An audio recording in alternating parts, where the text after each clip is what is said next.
welcome to Code Effectively. The topic for today is reference variable in Java. In this, we will study what exactly a reference variable is and what is the purpose of using a reference variable in Java.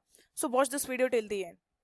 See, exactly when you think that there are two types of the variable, that is a primitive type of a variable, and you have already studied that there is a reference type of a variable. Reference data types. Okay, so we use reference data type and the primitive data type.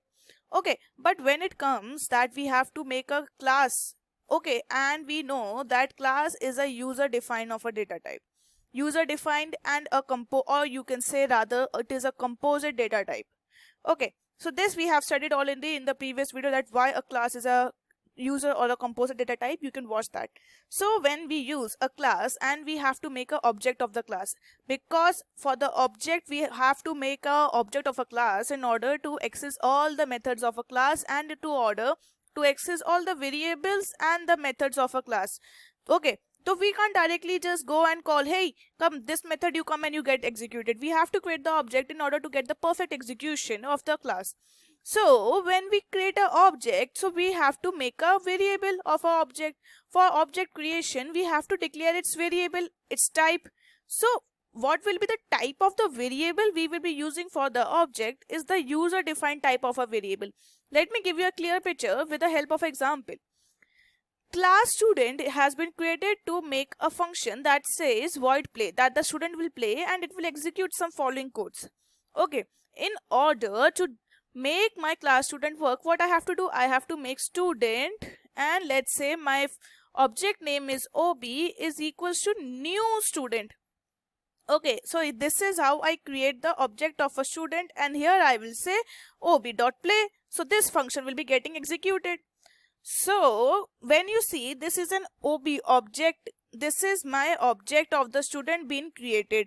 Okay, and whenever someone say, hey, can you tell me what is the variable type, or what is the type of student of student, or you can say what is the type of this object, can you please tell me, define the type?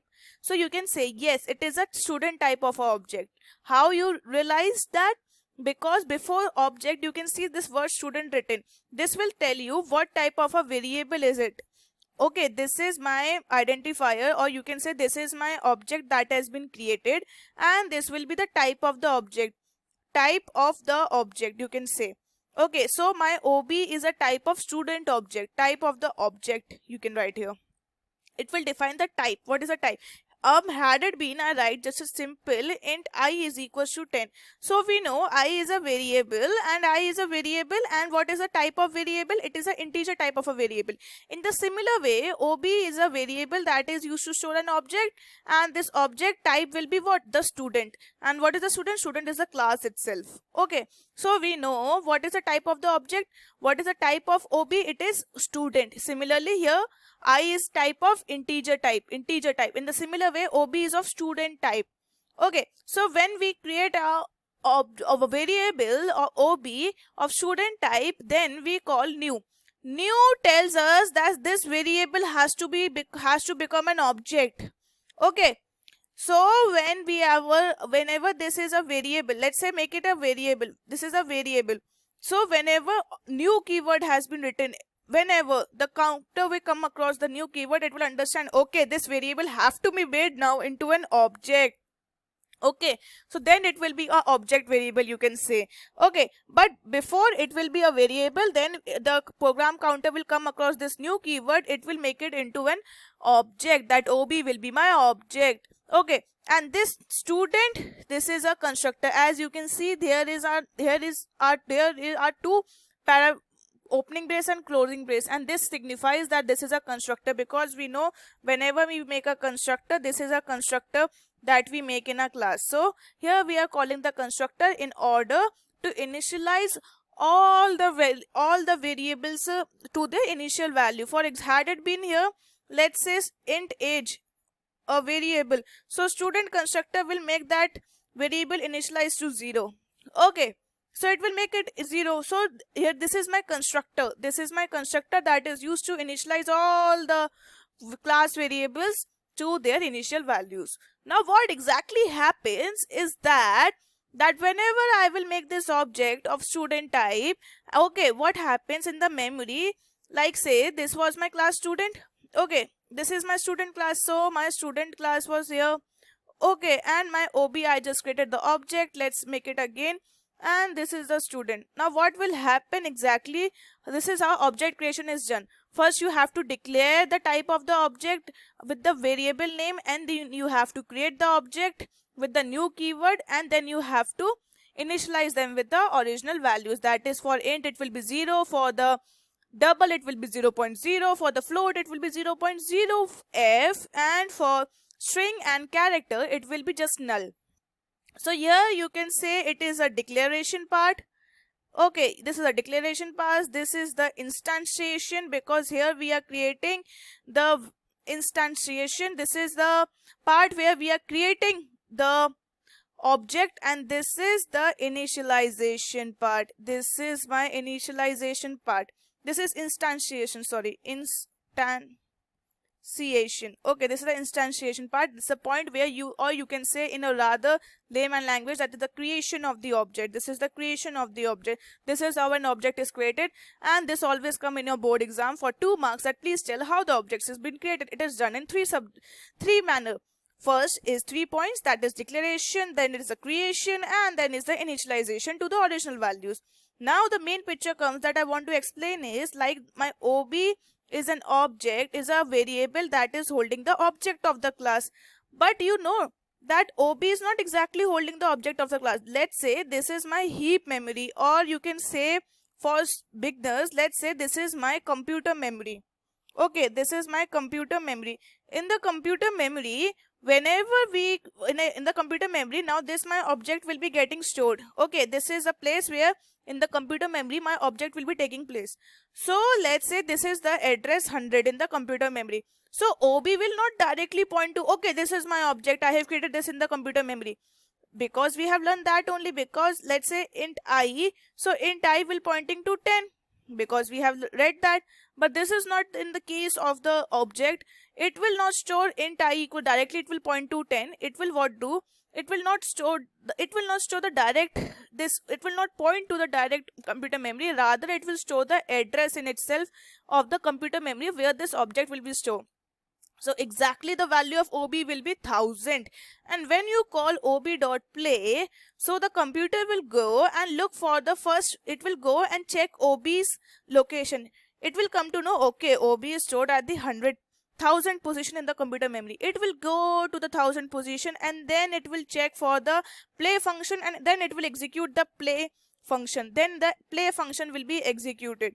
So it won't be running directly like I just play OB.play. It will go to the object and ask, okay, play come out. So it will go in a three-way manner. First it will go to the address, and then in the address it will go to the object.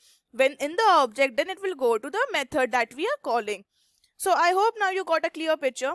So in this way, whenever these are the called as a reference variable, because these are not directly storing the value, they are just storing the address of the object. So objects are created by using reference variable. Reference variable does not store the objects, they store the address where the objects are stored in the memory.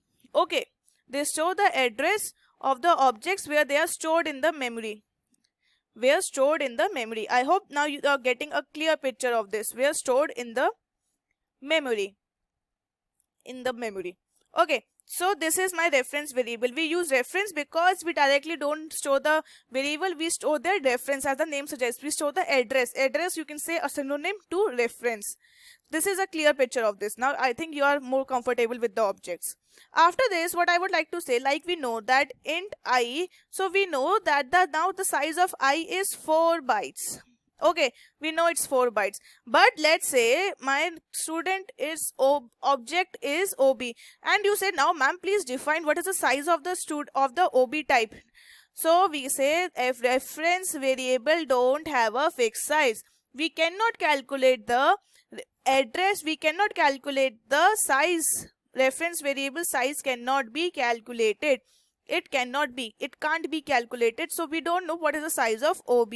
This is a big difference between a primitive and a reference variable, reference data type, or you can say, okay, we cannot be calculated, or it can't be calculated. You must see that, because we are just storing the address, so we don't know in that address what type of the data is stored, and we know that the class is a composite type, so the address calculation is very difficult and we don't store. And basically we know, I have just been telling you from last 8 minutes that OB is storing the address of the memory location. So basically what if you, it depends upon the JVM, but for example if you want to know what OB is storing, it basically stores the 10 and hexadecimal code. Okay, it basically stores the hexadecimal code, that is the address of the memory location, and basically the address of the memory location is the hexadecimal code, or better you can say it is the binary code only, because when you will convert this hexadecimal, it will be converted into a binary code only, so it shows hexadecimal or the binary code.